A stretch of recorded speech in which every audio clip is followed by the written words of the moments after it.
அலீஃப் லாம் மீம்.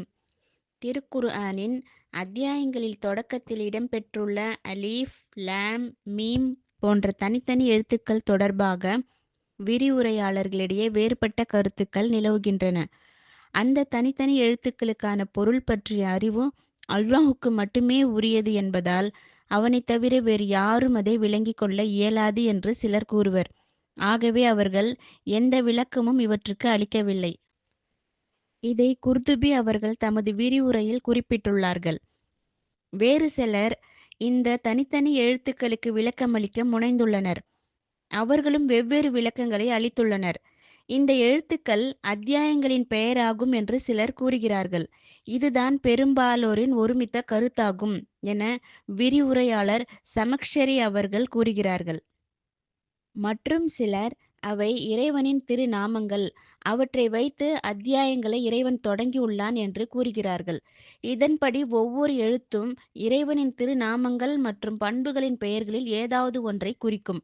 உதாரணமாக, அலீஃப் லாம் மீம் என்பதில் உள்ள அலீஃப் அல்லாஹ் என்னும் பெயரின் முதல் எழுத்தையும், லாம் லத்தீஃப் நளினமானவன் என்ற பெயரின் ஆரம்ப எழுத்தையும், மீம் மஜீத் கண்ணியம் நிறைந்தவன் என்ற பெயரின் தொடக்க எழுத்தையும் குறிக்கும்.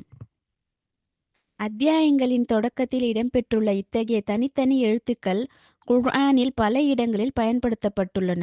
மக்கள் பேசுகின்ற அதே மொழிதான், அதே எழுத்துக்கள்தான் இவை என்றாலும் அவற்றின் பொருளை அறிய முடியாத காரணத்தால் குர்ஆனோடு போட்டியிடும் சக்தி மக்களுக்கு கிடையாது என்பதை தெளிவுபடுத்துவது இதன் நோக்கமாகும் என்று மற்றும் சிலர் கூறுகிறார்கள். இக்கருத்தை முபர்ரத் அவர்கள் உள்ளிட்ட பல வல்லுநர்கள் தெரிவிப்பதாக ராசி அவர்களும், பர்ராஉ அவர்கள் தெரிவிப்பதாக குர்துபி அவர்களும் குறிப்பிட்டுள்ளார்கள். சமக்ஷரி அவர்களும் இக்கருத்தை பலமாக ஆதரித்துள்ளார்கள். இமாம் இப்னு தைமியா மற்றும் அபுல் ஹஜ்ஜாஜ் அல் முஸ்ஸி போன்றோரின் கருத்தும் இதுதான். சமக்ஷரி அவர்கள் கூறுகிறார்கள், இந்த தனித்தனி எழுத்துக்கள் மொத்தமாக குர்ஆனின் தொடக்கத்தில் இடம்பெற்று விடவில்லை. மாறாக குர்ஆனில் பரவலாக பல்வேறு அத்தியாயங்களின் ஆரம்பத்திலும் இடம்பெற்றுள்ளன. இதன் மூலம் குர்ஆன் தன்னை போன்றதொரு உரையை கொண்டு வாருங்கள் பார்க்கலாம் என விடுக்கும் அறைகூவல் அழுத்தம் பெறுகிறது. ஏராளமான வரலாற்று குறிப்புகள் திரும்ப திரும்ப கூறப்படுவதை இதற்கு எடுத்துக்காட்டாக கூறலாம். இதைத் தவிர வெளிப்படையான அறைகூவலும் பல இடங்களில் காணப்படுகிறது. தனித்தனி எழுத்துக்கள் சில இடங்களில் வெறும் ஒற்றை எழுத்தாக மட்டுமே இருக்கும், ஸாத் என்னும் எழுத்தைப் போன்று. வேறு சில இடங்களில் இரட்டை எழுத்துகளாகவும் இருப்பதுண்டு, ஹ மீம் ஆகிய எழுத்துக்களைப் போன்று. இன்னும் சில இடங்களில் 3 எழுத்துக்களாக அமைந்திருப்பதும் உண்டு, அலீஃப் லாம் மீம் ஆகிய எழுத்துக்களைப் போன்று. அலீஃப் லாம் மீம் ஸாத் ஆகியவற்றைப் போன்று 4 எழுத்துக்களாகவும், காஃப் ஹ ய ஐன் ஸாத் ஆகியவற்றைப் போன்று 5 எழுத்துக்களாகவும் இருக்கலாம். 5க்கும் மேற்பட்ட தனித்தனி எழுத்துக்கள் ஏதும் இடம்பெறவில்லை என்பது குறிப்பிடத்தக்கது.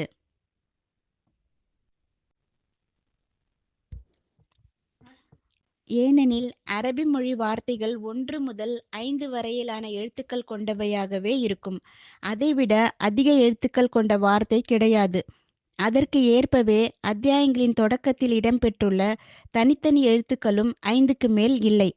தனித்தனி எழுத்துக்களின் பொருளை அறிய முடியாத நிலையில் அவை ஓர் அறைகூவலாக இருப்பதால்தான் இந்த எழுத்துக்களால் தொடங்கப்பட்டுள்ள ஒவ்வொரு அத்தியாயத்திலும் குர்ஆனின் வெற்றி, அதன் மகத்துவம், பிறரை இயலாமையில் ஆழ்த்தும் விதம் ஆகியவை பற்றி குறிப்பிட வேண்டியது அவசியமாயிற்று.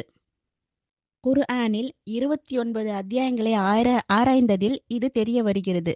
எடுத்துக்காட்டாக, அலீஃப் லாம் மீம் இந்த வேதம் இறை வேதம்தான் என்பதில் எவ்வித சந்தேகமும் இல்லை. அலீஃப் லாம் மீம் அல்லாஹ்வைத் தவிர வேறு இறைவன் இல்லை, அவன் நித்திய ஜீவன், நிலையானவன். நபியே, மீது சத்தியமான இந்த வேதத்தை அவனே அருளினான். அலீஃப் லாம் ரா இது நாம் உமக்கு அருளிய வேதமாகும். அலீஃப் லாம் மீம் இது அகிலத்தாரின் அதிபதியிடமிருந்து அருளப்பெற்ற வேதமாகும். இதில் எவ்வித சந்தேகமும் இல்லை. ஹ மீம் இது அளவில்லா அருளாளன் நிகரில்லா அன்புடையோனிடமிருந்து அருளப் பெற்றதாகும். இன்னும் இக்கருத்தை வலியுறுத்தும் வசனங்கள் பல உண்டு. இவை அனைத்திலும் மேற்கண்ட தனித்தனி எழுத்துக்களுக்கு பின்னர் குர்ஆனின் கண்ணியம், அதன் மேலாண்மை, அதன் தகுதி போன்றவை தொடர்பான வசனங்கள் இடம்பெற்றிருப்பது கூர்மையாக சிந்திப்பவர்களுக்கு நன்கு தெரியும்.